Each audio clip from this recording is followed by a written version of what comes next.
to start the week, Neil Atkinson with Craig Hannan to look ahead to the week. And just as we were about to start the week, Manchester United have started the week, and it looks like Amarim's gone. They're the reports. As yet, completely unconfirmed, but I refuse to believe Ornstein puts out the Manchester United manager has left, and it's not right. He was a fella who was just desperate to be sacked. Like, That there was no way he was walking. He was like, I'm getting that fucking 10 million or whatever it is. And he's going on a belter holiday now. I'm made up for him. Yeah. Part of me is too. I want to know what his afternoon looks like. I just like the idea. He should come to Liverpool on the Champagne. Yeah. Oh, he's having a little party to himself. Yeah. He should just do like a UK tour. He hated it from the moment he walked in. God. He hated them from the moment he walked in. Yep. He hated that like fucking barn pot club that they've got, like absolutely mad. I actually spoke to someone who worked behind the scenes at Man United for 2 and a bit years a while back, and they said it's like the lunatics running the asylum. He said it's fucking mental, which is obviously music to our ears. And Amarim's decided that he's had enough of it. So in interviews, he's just going to try and get himself sacked. He's going to say things that upset the fans, but eventually he's got at the hierarchy here and acted like these people. It's ludicrous. Honestly, what a day he's having. It's the perfect. He's executed his plan incredibly well. Because my mates who are United fans are just fucking fed up with him and fed up with the way they play and fed up with the things he says and fed up with he'll find a solution to a problem and then just revert back to what he's always done. And it's been wholly enjoyable. It'll be interesting to see who they go for next, because when you look at the list of people on the odds, not all that inspiring, really. Arise, Sir Gareth. Finally the moment. Oh my God. Sir Gareth. God. Sir Gareth. Manchester United are a football club who like to spend time on their knees. Arise, Sir Gareth. Honestly, he is the final boss of shit appointments at Man United if they do it, really. And I understand people have said about him, coming in and the way he changed the culture at England. He changed the culture. That might be what. But ultimately, he cruised them to win into 6th. Yeah. Keep them in 6th. Maybe win an FA Cup. Imagine that, Sir Gareth at Wembley. Wow. Lifting the FA Cup above his head. 6th. Following season, culture's great. Summer of transfers, 6th. Just need a bit of luck, something to break for them. Gary Neville, the thing about Sir Gareth, Gary is saying is that he's nearly there. They're getting somewhere into year 2.5, 6th, and I think he could do it. I think he could genuinely drag them to 6th relentlessly. And over again. And if he does, I don't know quite what you get that goes above a knighthood. I'm not quite sure what the next rung on that particular ladder is. But if he was to be able to do that, I think he should be back on his knees in front of any authority figure with them bestowing love and affection and patronage upon him. And anyone else, all of his coaching staff, they can all have something as well. Whoever's the captain at any given moment. Let's get Maguire and OBE. It's nice talking about anyone else but the Reds, Neil. I mean, it's really nice. One of the for a moment, I forgot the sort of the toiling turmoil that we find ourselves in at the moment. What's mad is the league table.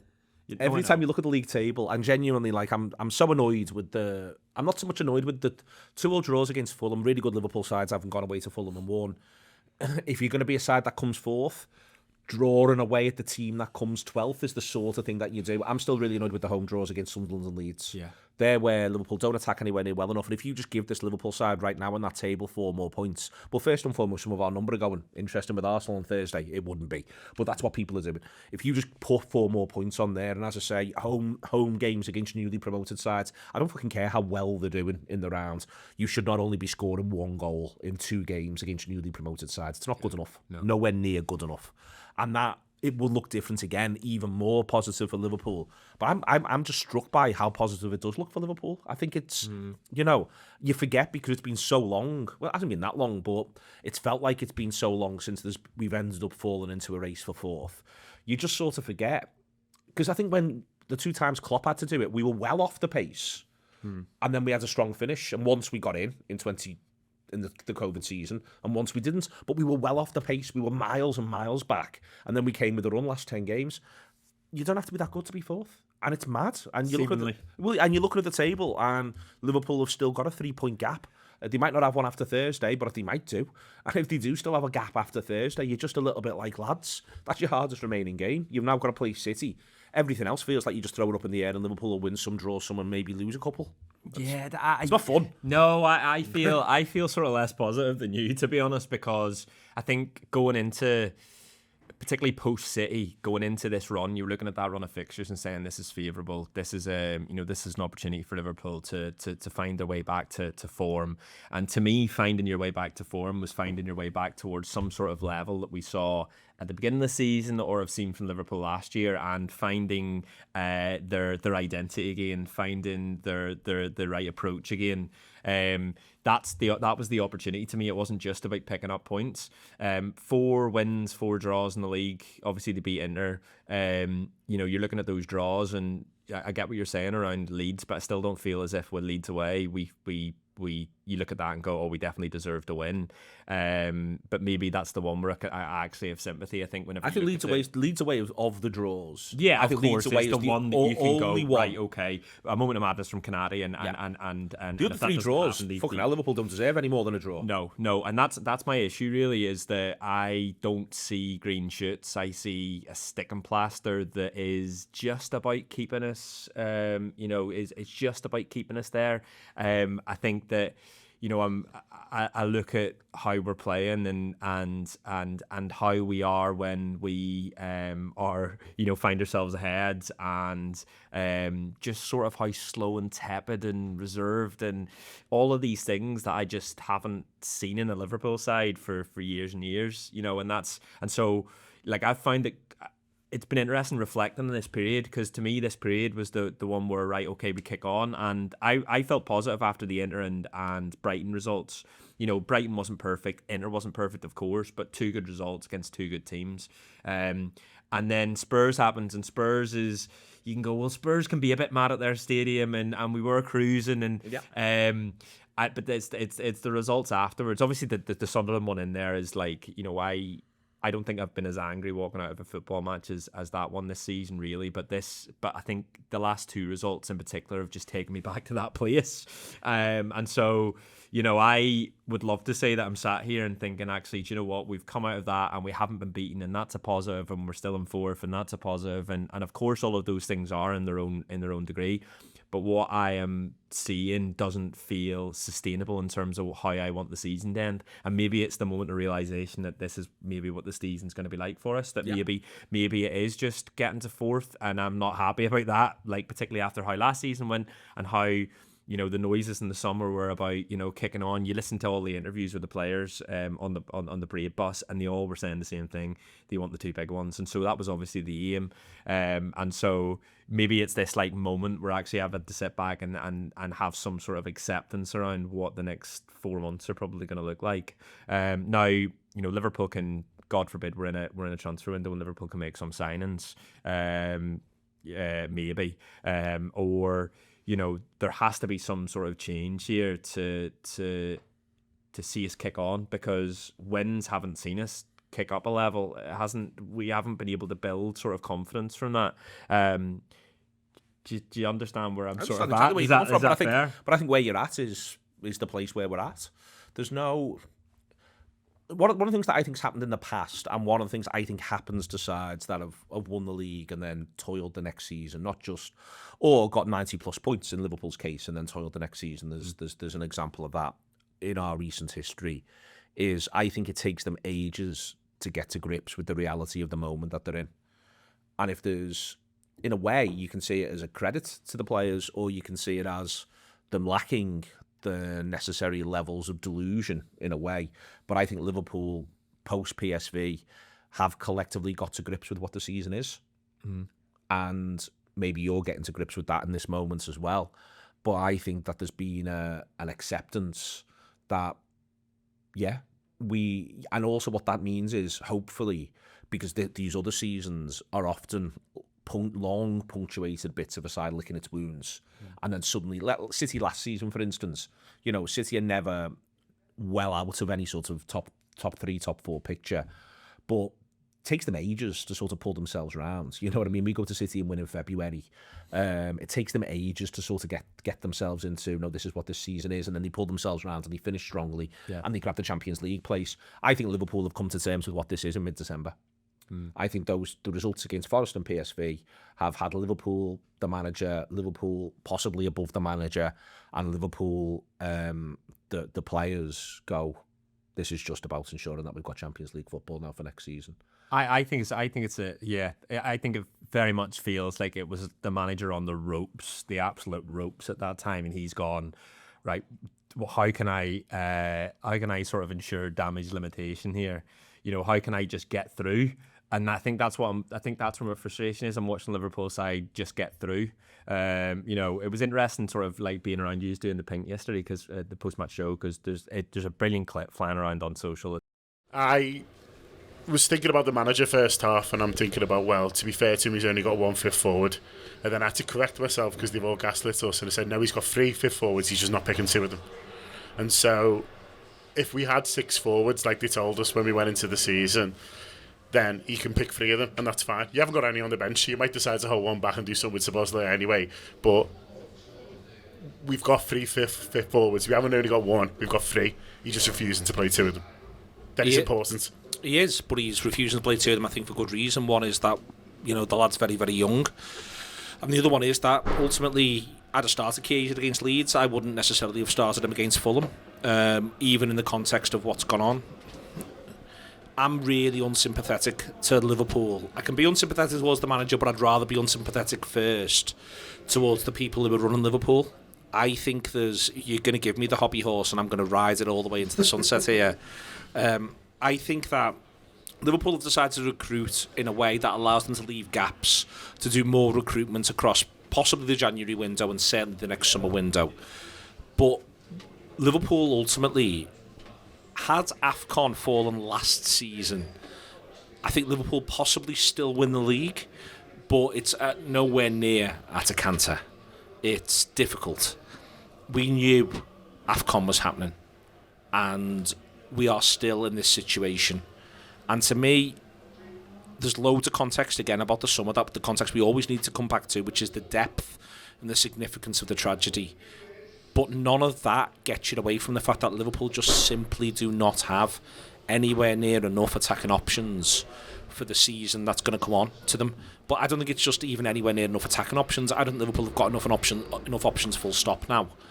I think that if there's a direction of travel, so football is a constant series of debates.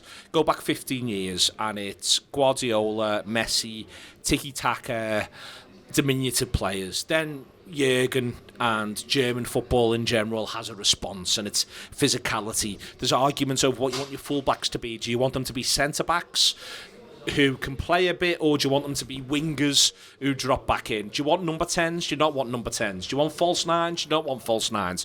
Do you want midfielders? This is a debate. All these things are debates in football that have gone on. The one thing that's constant across the last 15 years of football is the schedule has got harder. The demands on players has got greater. The games come thicker and faster, and they are tougher and tougher and tougher and tougher. And Liverpool this season have gone in less well equipped, with fewer senior professionals than the season before, when we knew it would be harder with AFCON. That is not Arne Slot's decision. Arne Slot might have had some say in conversations, but Arne Slot is not Liverpool's sporting director. Liverpool's sporting director now never gives an interview. He never sits in front of a press conference. Arne Slot does. Arne Slot's done a press conference before today's game, and he's done a press conference after today's game, and he's been interviewed by other people in the period in between. But the people who make this decision at Liverpool aren't there as part of that. Liverpool are not equipped for the season. They have chosen that. That is a deliberate decision not to be equipped. And for me, it's deeply unacceptable. It is deeply unacceptable. AFCON is not a surprise. It is the one thing that is not a surprise. But Alexander Isak not being fit enough is not a surprise, because he's not played a competitive game, or even, by the time we get to the 31st of August, a friendly game for 4 or 5 months. So that's not a surprise. Ekitike needing a bit of time to get in and settle, that's not a surprise. Rio and Gamoa's age. Rio and Gamoa's age and Chiesa's level, none of these things are surprises. And Liverpool have, and today is, to me, in loads of ways, it's the angriest I've been looking at the Liverpool team sheet in ages. And the reason why is because you don't get to act as though, none of this stuff is an act of God. All of it's a choice. Liverpool have not got enough quality midfielders because they pick all the fucking pricks today who are good enough. And by the way, they are all good enough to play at the highest level. All of them, as much as McAllister's annoyed me this season. We know in the round McAllister is capable of genuine elite excellence. Liverpool don't have enough elite defenders. The fourth best centre-back at Liverpool this season is a lad who ultimately only manages to play 70 minutes, but he's still only 18 or 19. The third best is a lad who does not make 15 senior starts in the Premier League and Champions League last season. He's the third best centre-back. None of this is acceptable. None of it is. And I am deeply frustrated by it. And this is why I think, at the minute, the manager gets loads of grief from people. And there's loads of things the manager does that I don't like. I can't be bothered with in a number of different ways. But this is just simply... I think it's some combination or example of either ineptitude or sheer fucking arrogance. And I don't like either. I don't want either at Liverpool. But this is where we are at the moment. And, I don't want to feel as though I'm going off on the deep end. I understand the theory of leave some gaps because there's more investment to come. I can understand the argument. But there's one thing that is happening year on year on year on year on year on football, more than anything else, more than what you do with your number 9 or what you do with your fullbacks. The games are harder and there's more of them. That's the thing that's happening. That's the thing that just constantly happens. Last season there was more games because of the Swiss system. This season there's more games because of the Swiss system and AFCON. These are facts, and also you can plan for them. They're there, they're crystal clear. I am livid about it, John. I'm genuinely livid. I was saying all summer Liverpool were down 1 forward. That was me being kind. I think Liverpool go into the season down 2 forwards. 2 forwards. And I thought that at the time as well, but you don't want to sound like an absolute fucking bellend all the time doing Anfield Wrap shows. But the reason why was because this period was always going to come. Before there's even a chat about Mo Salah and his age and yada yada yada, which by the way I think is overstated, this period was always going to come. Christmas, John, in English football it's hard. Do you know what I mean? Like, all of this stuff it's infuriating. It's infuriating, and you don't get to hide behind it after the fact. You don't get to act like you're surprised. Fuck that. This stuff happens, and listen, Liverpool have got to look off the pitch. I, for instance, don't think if everyone's fit, Arsenal, who we're going to play on Thursday, have got as many really fucking good players as Liverpool. I think there might be 1 or 2 in it, and I think it's in our favour if everyone is fully fit. But have they got more good players, very good players? Fucking hell, they've got well more. And in a season like this one, that's the way it's going to go. But also, that's just simply the direction of travel. I'll say it again. The other stuff, the set pieces stuff, the time wasting stuff, all the things I'll be rude about with Arsenal, all the Stoke jokes, all of that, that'll wax and wane. There'll be some seasons where physicality is really important, some seasons where technical ability is really important. But the one thing that's really true is that there's more games, and the more hard games, and they come faster, and there's no hiding places. And Liverpool have acted as though, well, you know what, we'll be all right this season. And you know what, I still think we will be, in that I think we'll come 3rd or 4th, maybe 5th, but I think we'll come 3rd or 4th, and I think we'll all get out of it in one piece.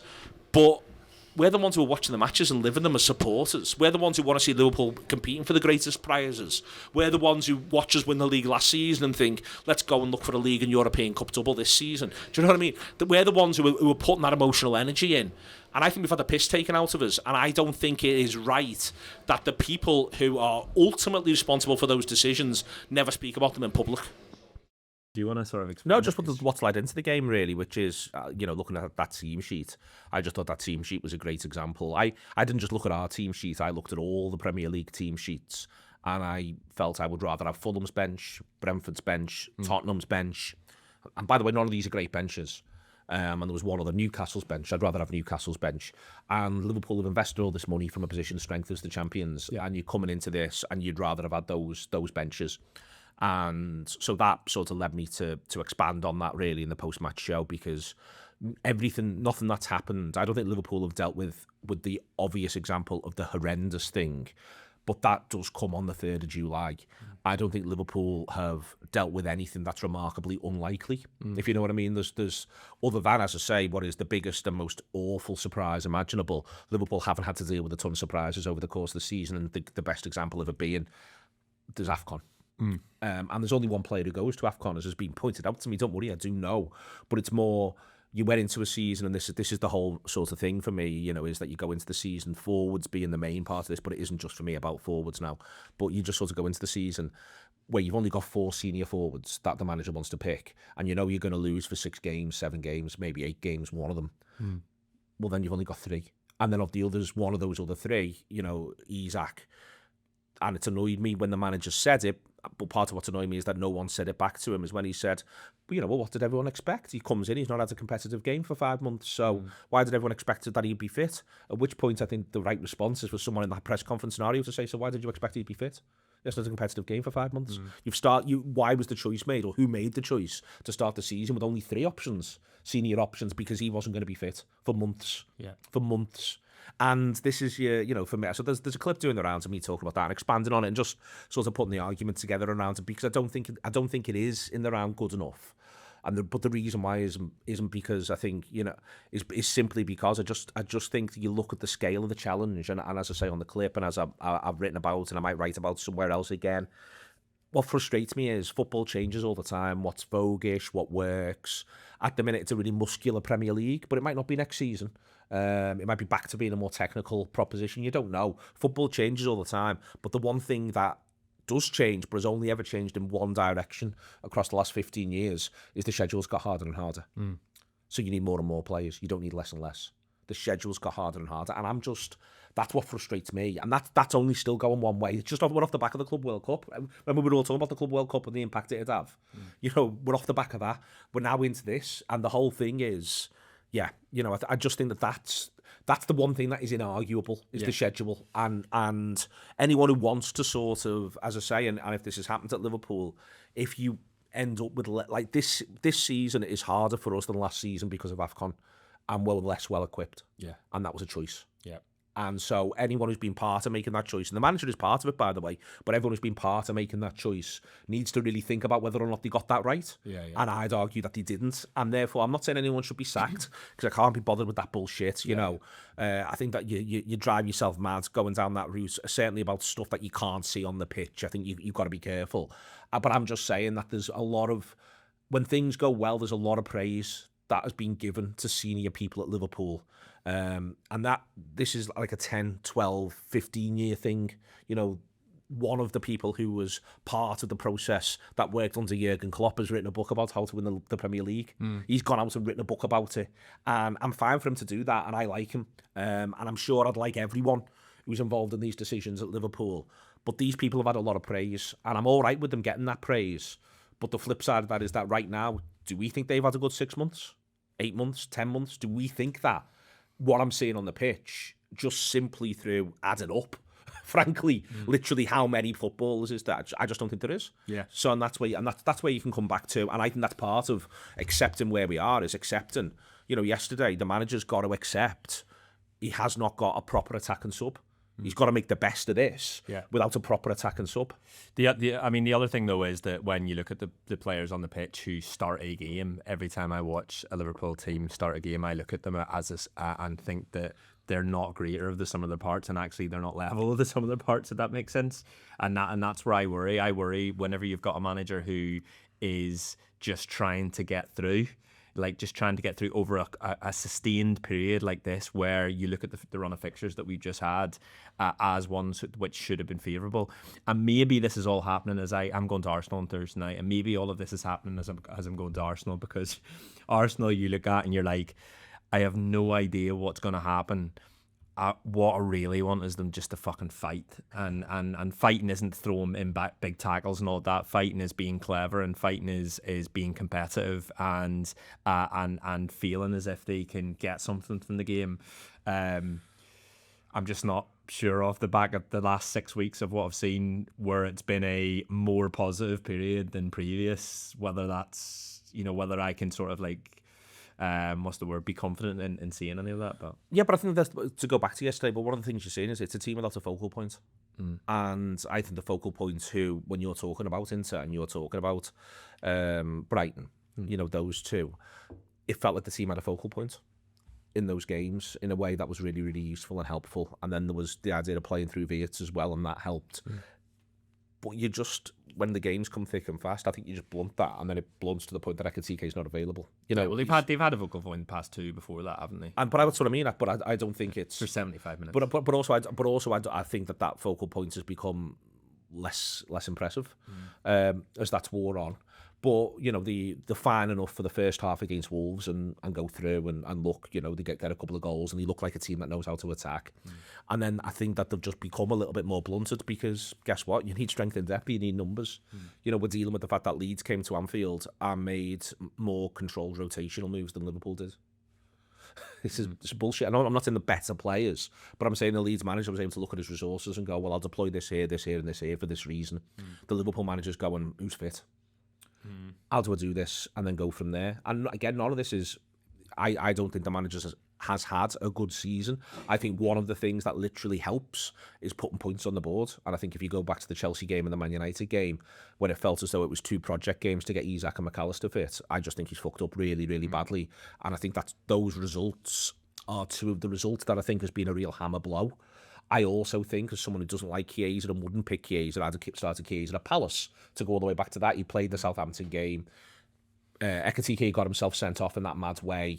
He played the Southampton game. He done well, but we drop Isak in. And Isak just doesn't look ready, cooked all the way through, can't get involved, Liverpool can't get out. It might not have been that much different with Chiesa, but then you'd have had Isak as a sub.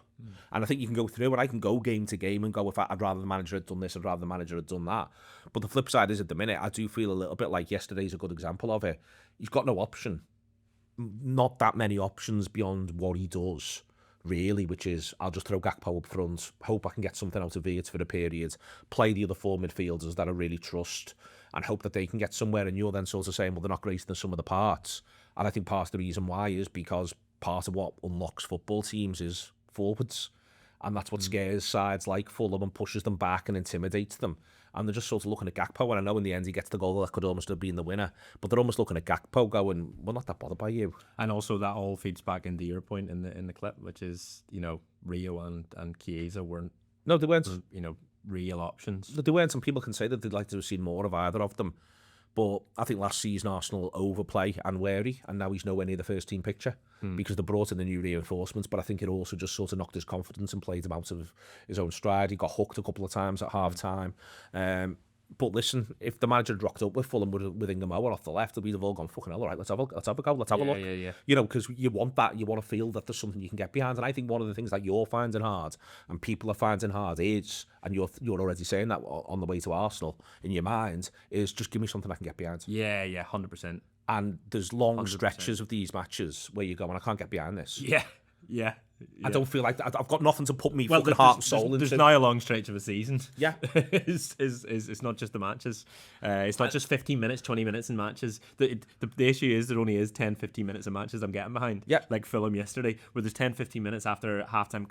I think McAllister hits the bar, and then there's this feeling of, oh, go on. It's coming. But then it comes, and then nothing. Well, they haven't had a shot. When Gakpo scores, I've looked it up, I double checked. They haven't had a shot for 25 minutes. I'm not surprised. But that's a theme. We've seen that. We've seen that time and time again. And so it's not even with this Liverpool side. It's not even that. God, we're going to have to finish this now. It's going on long. But like, it isn't even that thing with this Liverpool side where they get a goal and then you go, right, let's go and get another. I can think of that happening against who did we go? Wolves, but that's at home, and that's in the first half.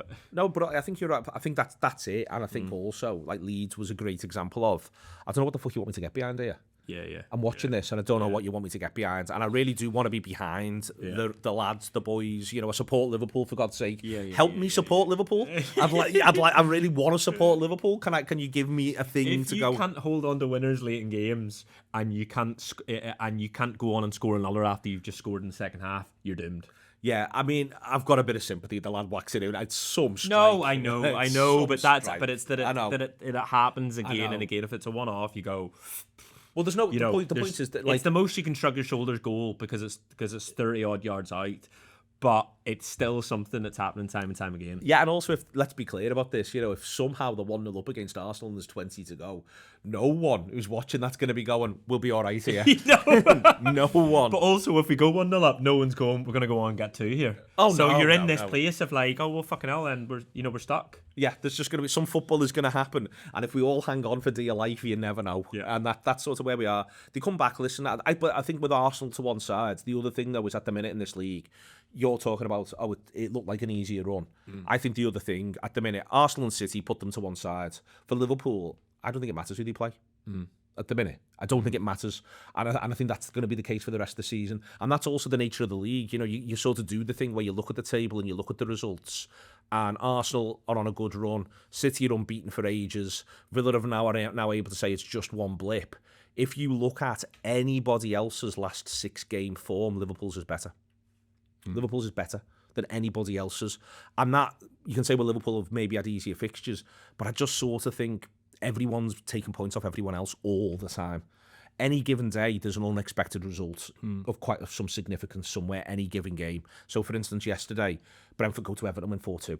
They were 3-0 and 4-1 up. Yeah. Brentford go to Everton win 4-2, and you're like, well, that's come from nowhere. But that's where my point is. It's not just about the results, is it? It's about the performances and about the recurring themes and about the recurring issues and this, whether what we're doing is sustainable for the rest of the season or whether, we just are in a bit of a battle for fourth. We're in a bit of a battle for fourth, and what everyone's doing is not sustainable for the rest of the season in a sense, but then it will obviously have to sustain because the games are going to happen and the results are going to keep going that way. I am not looking at anyone going, X is about to come with a run. Maybe, just maybe, Newcastle might be on the verge of getting their act together a little bit. And maybe, just maybe, they could come from nowhere and be a threat to Liverpool, Chelsea and Man United, who are likely to finish in the top 6. Yeah. Maybe. Yeah. But apart from that, there's no one you're looking at going down that table and going, well, they could do X or they could do Y. Not really. There's no one you're looking at going, they could put 4 games together. Yeah. No one. Yeah, yeah. And I think that's... And listen, we sort of have, but we haven't. So, fucking hell. All right, should we do the shows for the week? Yeah, go on. Listen to the post-match show if you get a chance, by the way. It's really, really good. It starts off... 35 minutes? Yeah. Are we on 35? No, it was. No, not this. The Oh, post-match show was 35 minutes. No, it's really good. Paul Jordan was waiting to do ratings. Johnny Milburn had to go meet someone and everything. They were all waving me down there and I was like, shut up. Anyway, Start the Week is out now because you're watching it, we know that. Anfield Wrap coming up later on today as well. Really lovely room for that one, looking forward to it a great deal. I've got a new feature I'm thinking of doing. New me, new year. Oh, nice. I'm thinking of the start of part 3 of Anfield Wrap. We've talked about the game. Sometimes there's an insert. We're going to go on and talk about what's to come next or wider matters. I'm thinking of just having an album of the week. A what? Album of the week. Yeah, just anything non-footy from now on. Just like 2 minutes, an album of the week. Something that people... What do you think? Should I go for it today? I think you've said it now, so you're going to have to. Well, we'll see. So let me know what you think of the album of the week. I don't care if you like it or not. That's not what I mean. I mean the feature. Whether or not you like the album is neither here nor there, really, in the grand scheme of things. Anything to not talk more about the Reds? Yeah, maybe. I don't know. I just think we used to, for instance, do opening questions and things. And it also, it now throws it on Beth's toes because she's got a host next week's Anfield Wrap. So I'll look forward to saying that to her as well. She's got to pick. It's got to come out in the last 6 months. That's going to be my only rule. It's 6 months. It doesn't have to be like that week. Okay. The Anfield Wrap out at 3 o'clock. Album of the week. Review will be out at 4 and weekend will be out at 6, and that's today boxed off for you. First thing tomorrow morning there'll be a Friday show. I'm pulling that together. And I've got Tezza. I'm fucking made up. It's like I've done this deliberately. It was like Chris Barber last week. Oh, I really inch enjoyed perfect. It. He was great. Yeah, and he was doing it from weeks out. I'm delighted on the whole thing. We'll have 10 topics out tomorrow as well with Josh. Got Gutter coming at 3 p.m. tomorrow. I think that's out for free as well, so do tell your mates about it. Review Extra, predominantly looking at Leeds versus Manchester United. Again, now that might be slightly not quite the thing, but we'll go with it anyway. Pre-match warm-up. I've got no idea when his press conference is, by the way, don't ask me. And Neil Land on Wednesday with Rory and recording that tomorrow. Overview will be out on Wednesday as well, looking at the next batch of games. Arsenal through 2, I think off the top of my head, Newcastle. Trends then, and then there'll also be Rewind for Arsenal. That's lined up on Wednesday as well. Shoot Treatment should be out Thursday morning. That could go either way. There's context, but you'll understand. Bacon Butty out on Thursday morning, and then a post-match show, post-match pint and ratings. You're down. You're going to be looking after producing, some would say, the pink for us outside Arsenal. Yeah, hosted by Dan Morgan. Yeah, it'll be a belter if we win. I don't even think it'll be a therapy. It'll just be a breakdown if we lose. Mostly. We're probably going to lose, so you need to be prepared for your breakdown. And you get ready for our breakdown as well. On Friday. Part of this. Whether you like it or not, on Friday, third round FA Cup preview Friday show, me with a load of callers from across the country. There'll then be midweek extra. It's not very midweek Friday, you'd be right to observe that, but what are we meant to do? What, do a show on Wednesday when they're playing on Thursday? Fucking hell, come on. So midweek extra comes out on Friday. It's not my fault to keep doing this to me with my schedule. It plays fucking havoc. Then talking transfers possibly will be out on Friday. There'll be a review, there'll be a Friday night, there'll be a press conference extra looking ahead to Barnsley. I think he will do a press conference, but I'm not 100% on that, but there will be an extra one way or another. There might be an AFQ. I mean, this is all quite loose at this stage, isn't it? And then there may well be a gutter as well. There's a lot of me saying might here because I can just sort of see potential pitfalls stretching out all over the place. But we're trying our best, which I think you can also, broadly speaking, say of Liverpool. Whether or not there's enough inspiration in it, we'll have to wait and see. That's Craig Hannan. This is Neil Atkinson. See you later.